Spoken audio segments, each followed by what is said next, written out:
Hello दोस्तों, हमारे YouTube channel में आपका हार्दिक स्वागत है।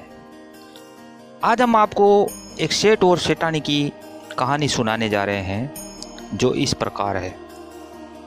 एक सेठ और सेठानी थे जो रोज सत्संग में जाते थे। सेठ जी के घर एक पिंजरे में तोता पाला हुआ था। तोता एक दिन पूछता है कि सेठ जी, आप रोज रोज कहाँ जाते हो? तब सेठ जी बोले कि सत्संग में ज्ञान सुनने जाते हैं। तब तोता कहता है, सेठ जी, संत महात्मा से एक बात पूछना कि मैं आज़ाद कब होऊंगा?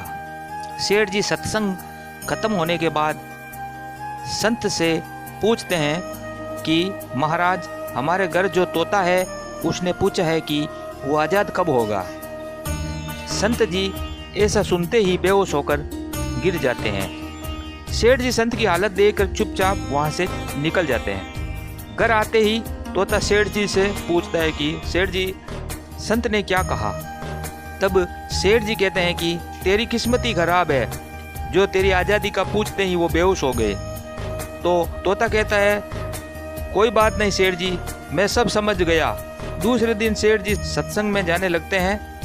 तब तोता पिंजरे में जानबूझकर बेहोश होकर गिर जाता है। सेठ जी उसे मरा हुआ मानकर जैसे ही उसे पिंजरे से बाहर निकालते हैं तो वो तोता उड़ जाता है। सत्संग जाते ही संत सेठ जी को पूछते हैं कि कल आप उस तोते के बारे में पूछ रहे थे, अब वो कहाँ है?